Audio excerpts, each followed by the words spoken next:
Bonjour la communauté OnePoint et bienvenue dans ce troisième Tech Pop consacré au cloud. Je m'appelle Dominique et aujourd'hui nous allons aborder un sujet à la fois simple et ô combien polémique, le cloud souverain.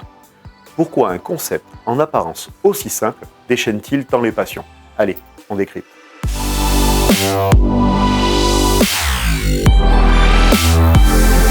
Dans le monde du cloud, la notion de cloud souverain revient régulièrement et fait l'objet d'une réelle course pour s'imposer sur ce marché.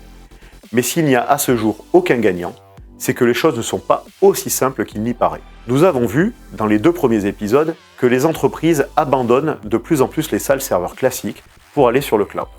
Cette orientation est logique, vu que l'objectif des entreprises n'est pas d'avoir un service informatique performant, mais de produire ou rendre des services. Elles délèguent donc l'hébergement informatique, et parfois plus, aux cloud providers. Mais si l'on se penche sur les principaux cloud providers, Amazon, Google, Microsoft, on est sur des entreprises américaines, et Alibaba, chinois. À l'époque de la mondialisation, pourquoi se soucier des frontières? Quel mal, me direz-vous? En théorie, aucun. Mais seulement en théorie, car dans les faits, à partir du moment où une entreprise est américaine ou chinoise, toutes les données qu'elle manipule tombent sur la loi du pays en question. Pour faire simple, et avec quelques raccourcis, si un juge américain décide que vos données doivent être analysées par la justice, vous êtes obligé de les fournir, ou plus exactement, puisqu'ils les ont déjà, ils se serviront directement. On comprend l'idée, car dans une enquête judiciaire, cela peut aider, et vu que c'est demandé par la justice, représentée par un juge, c'est plutôt une bonne chose. Tout comme en France, un juge peut demander à accéder à vos données si c'est pertinent pour son enquête. Le seul problème, c'est que cette notion de nécessité est à géométrie variable. On dénombre aujourd'hui de nombreux cas où ce système, dont le fameux Cloud Act, a été utilisé à des fins d'espionnage ou pour imposer des choses aux entreprises. C'est là que commencent les inquiétudes des entreprises, mais aussi les problèmes pour les fournisseurs de cloud. Les choses pourraient paraître simples pour eux. Une demande de la justice, j'obéis, et si le client râle, je lui réponds que je n'avais pas le choix. Sauf que, au-delà du risque de perdre un client, le cloud provider doit aussi répondre des lois du pays dans lequel il opère. Il se retrouve alors coincé entre les lois américaines, lui imposant de partager les données avec la justice, parfois à l'insu des clients, et le RGPD européen, lui interdisant le partage des données personnelles. C'est donc un beau bazar qui a été mis en place. Et pendant des années, tout le monde a bien fait attention à ne pas trop regarder. Mais ce temps est révolu et le RGPD en est la preuve. Les gens se soucient de leurs données et de ce qui en est fait. Il fallait donc proposer une solution qui permette d'offrir un cloud avec une réelle protection des données pour les entreprises européennes et leurs clients. Le concept du cloud souverain est né. Un cahier des charges assez simple, proposer un cloud aussi efficace et sécurisé que ceux existants, mais dépendant à 100% du droit européen, voire français, pour ceux qui sont plutôt eurosceptiques. Pour répondre à ces nouveaux enjeux, les infogéreurs français, accompagnés des ESN, entreprises de services numériques, ont uni leurs efforts pour se lancer dans la construction de solutions souveraines. Il faut dire que le marché est potentiellement colossal et que les principaux acteurs semblent éliminés de fait, laissant une place vacante. Parmi les entreprises à l'assaut de ce Graal, on trouve OVH, Scaleway, 3DS Scale et bien d'autres encore. Mais c'est là que les choses se compliquent. Les services proposés doivent être de qualité équivalente, mais aussi compatibles avec les principaux fournisseurs.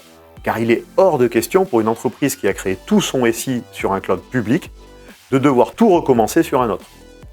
Pour permettre une harmonie des solutions proposées, tous se sont fédérés autour du projet Gaia-X, censé garantir une forme d'interopérabilité. Mais la mise en place de tout ça prend du temps et de l'argent. Les passages des certifications a aussi un coût. Et le rattrapage des fonctionnalités déjà existantes chez les fournisseurs historiques entraîne aussi un surcoût. Arrive alors la question du prix. Quel surcoût les entreprises sont-elles prêtes à payer pour être sur du cloud souverain? Le tout pour protéger des données que les utilisateurs donneront potentiellement de leur plein gré en installant une application ou en effectuant une recherche sur Google. Au final, un cloud opéré par une entreprise française, sur le sol français, par des employés français, est-il si souverain? Et surtout, est-il tant à l'abri des fuites que ça? La réponse est non. Pour qu'un cloud soit réellement souverain, il faudrait certes une entreprise française, des employés français qui opèrent depuis le sol français, mais il faudrait aussi du matériel français, disques durs, routeurs, processeurs, fabriqués en France, là aussi par des Français. Quel rapport? Bien que souvent démenti, On trouve de nombreux articles de journaux sérieux sur les backdoors existants sur le matériel et notamment les routeurs, permettant à des gouvernements, américains, chinois, de récupérer des données à la volée, évitant ainsi même d'avoir à saisir la justice. Attention, les fournisseurs ne sont pas forcément complices de tout cela, bien au contraire. À l'image de Google, qui est passé à un chiffrement de bout en bout pour que les données transitant par ces routeurs ne soient pas exploitables. Ces récupérations de données par les gouvernements, et parfois les entreprises privées proches des gouvernements, ont fortement entamé la confiance des clients. Et c'est peut-être avec ce mot, confiance, que la solution va arriver. En 2021, le gouvernement a mis en place le label Cloud de confiance. Ce label permet de garantir que le cloud en question ne répond qu'au droit européen. Pour ce faire, on doit respecter un certain nombre de règles visant à garantir de ne pas tomber dans les juridictions légales extra-européennes. Et cette ouverture, qui consiste à ne pas garantir le 100% français, mais plutôt le traitement sous juridiction européenne, change la donne, en remettant les principaux cloud providers dans la course. C'est ainsi que Microsoft Azure ou Google sont entrés en partenariat pour revendre leurs services au travers d'entreprises françaises, permettant ainsi d'éviter les lois américaines, dans leur forme actuelle en tout cas. Les machines appartiennent à l'opérateur français, sont hébergées en France et sous la responsabilité de l'entreprise française. Le cloud provider est simplement fournisseur de technologie. Mais il reste encore du travail avant de rendre 100% du catalogue disponible de cette manière. Et le prestataire français devra aussi s'assurer de l'absence de fuite de données, le fournisseur de solutions restant américain. J'espère que vous avez apprécié cette promenade dans le monde impitoyable du cloud souverain. Ce TechPop clôture, en tout cas pour le moment, la petite série sur le cloud.